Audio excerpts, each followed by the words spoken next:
Montreux doctrine. ये doctrine में क्या है कि हमारा नॉर्दर्न स्फीयर, हमारा सॉरी वेस्टर्न हेमिस्फीयर में हम ही मालिक हैं। अगर कोई भी इसके अंदर आने की कोशिश करेगा हम बियर नहीं करेंगे। जीरो टॉलरेंस पॉलिसी है भाई। हाँ तो वही कल ट्रम्प अंकल ने वेनेजुएला के प्रेसिडेंट निकोलस मादुरो को अपनी एलीट फोर्सेस डेल्टा के थ्रू उनकी कंट्री से उनकी वाइफ के साथ उठवा लिया। और ऐसा करने का रीज़न उन्होंने ये दिया कि जो निकोलस मादुरो हैं वो कमांडर या हेड कह सकते हो आप हैं एक ऑर्गेनाइजेशन के जिसको कहते हैं कार्टल्स ऑफ द सन, जो कि ड्रग सप्लाई करती है अमेरिका में। भाई देखो ये सब कहने वाली बातें हैं कि निकोलस जो है किसी ऑर्गेनाइजेशन का हेड है जो कि अमेरिका में ड्रग सप्लाई करती है। चलो ठीक है भाई, करती भी होगी तो मान लेते हैं कि निकोलस हेड है भी। तो ये कोई तरीका नहीं होता कि तुम किसी सिटिंग प्रेसिडेंट को उसके देश से उठा के तुम उसे किडनैप कर लेते हो और अमेरिका में ले जाते हो और उसका जो है जो ट्रायल तुम करना चाहते हो करवाना चाहते हो। ये कोई इंटरनेशनल लॉ में ऐसा नहीं होता भाई। मेन मुद्दा क्या है, अमेरिका किस चीज़ से डरा हुआ है वो मैं तुम्हें बताता हूँ। वेनेजुएला पे के बाद भाई वर्ल्ड का largest proven crude oil reserve है, अमेरिका से भी बड़ा है भाई। ये प्रूवन जो रिजर्व है यही सारे जो चल रहा है उसकी जड़ है। मैं तुम्हें थोड़ा हिस्ट्री में ले जाता हूँ भाई। 1999 में एक वेनेजुएला का प्रेसिडेंट था जिसका नाम था ह्यूगो चावेज। ह्यूगो चावेज भाई वेनेजुएला के लिए बहुत सोचता था, वहाँ के जो गरीबों के लिए उसने बहुत काम किया है। पर दिक्कत क्या थी उस टाइम पे जो उसको फेस करनी पड़ी, वो थी जो ये ऑयल डोमिनेटेड डोमिनेशन था उस टाइम पे वेनेजुएला में, वो था अमेरिकन कंपनीज के पास, जो उसे ख़त्म करना था। क्योंकि होता क्या था, अमेरिकन कंपनी जो भी प्रॉफिट होता था उसको वेनेजुएला से निकाल के अमेरिका में ले जाती थी और वेनेजुएला के लोगों के लिए कोई भी प्रॉफिट बचता नहीं था, वो सारे ऐसे रहते थे। जैसे कि वह इंडिया में होता है ईस्ट इंडिया कंपनी जो इंडिया के साथ करा है। तो ये सब होने लगा तो उस टाइम पे चावेज को चाहिए था अल्टरनेटिव यूएसए का, जो कि उसको दिया गया चाइना के थ्रू और रशिया के थ्रू। चाइना ने भाई उसको प्रोवाइड किया पैसा कि हम तुम्हारा तेल खरीदेंगे और तुम्हें लोन्स देंगे, जो कि डेट पॉलिसी जो आज तक चलती है चाइना में। पर उस टाइम पे चावेज को ये सही लगा क्योंकि उसको अल्टरनेटिव चाहिए था अगर से वेनेजुएला को प्रॉफिट प्रोवाइड करना है और वेनेजुएला को थ्राइव करवाना है तो। और मिलिट्री बैकिंग प्रोवाइड करी भाई रशिया ने क्यों करी भाई? क्योंकि जो भी अमेरिका का दुश्मन है वो रशिया का दोस्त है। ये सीधा सीधी फिलॉसफी थी उस टाइम पे और शायद आज भी चलती है फिलॉसफी।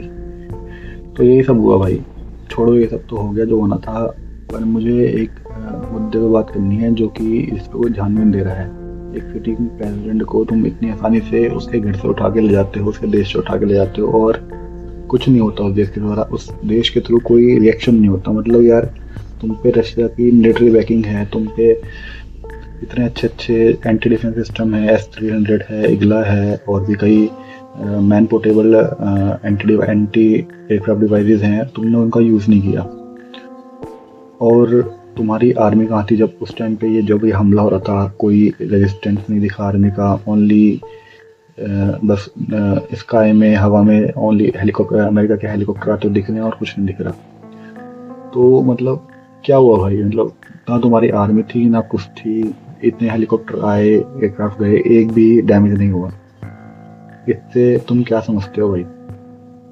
सीधी सीधी बात है भाई, इतना बड़ा अटैक जो है बिना विभीषण के नहीं हो सकता। अब देखना भाई नेक्स्ट क्या होगा कि कोई नया फेस आएगा जो कि इलेक्शन करवाएगा या फिर खुद ही अपने आप को प्रेसिडेंट डिक्लेयर करेगा। पर वो कोई आर्मी से नहीं होगा ना मिलिट्री से होगा, वो कोई सिविलियन बंदा होगा या अपोजिशन का लीडर हो सकता है या कोई अमेरिका का फेवरेटिज्म बंदा हो सकता है। वो आएगा खुद को मतलब जो भी है साम दाम दंड पेट करके उसको प्रेसिडेंट बनाया जाएगा। मिलिट्री उसको फुल बैक करेगी, अमेरिका उसको फुल बैक करेगा। ये होने वाला है भाई और ये चैप्टर हो जाएगा क्लोज और वर्ल्ड में मैसेज पहुंच जाएगा कि भाई हमारे एक वो है भाई, मैं तुम्हें बताता हूँ, एक डॉक्ट्राइन है अमेरिका की, Montreux doctrine, MONROE, Montreux doctrine. ये डॉक्ट्राइन में क्या है कि हमारा नॉर्दर्न स्फीयर, हमारा सॉरी वेस्टर्न हेमिस्फीयर में हम ही मालिक हैं। अगर कोई भी इसके अंदर आने की कोशिश करेगा हम बियर नहीं करेंगे। जीरो टॉलरेंस पॉलिसी है भाई।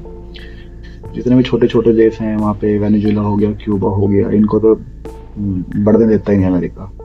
और फिर वेनेजुएला ने सोच लिया कि इतने बैकयार्ड में तुम चाइना और रशिया को बुलाओगे, अमेरिका चुप बैठ जाएगा। और उस टाइम पे चुप रहेगा जब डोनाल्ड ट्रम्प जैसे भाई प्रेसिडेंट हो।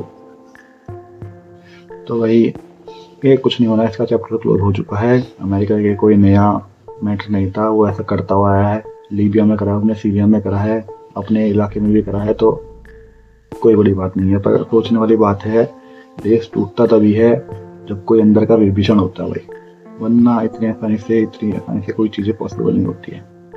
बाकी तुम्हारे जो पॉइंट्स है भाई, इसके ऊपर तुम कमेंट्स में लिखना, शेयर करो नॉलेज को अपनी। बाकी देखते हैं क्या होता है आगे।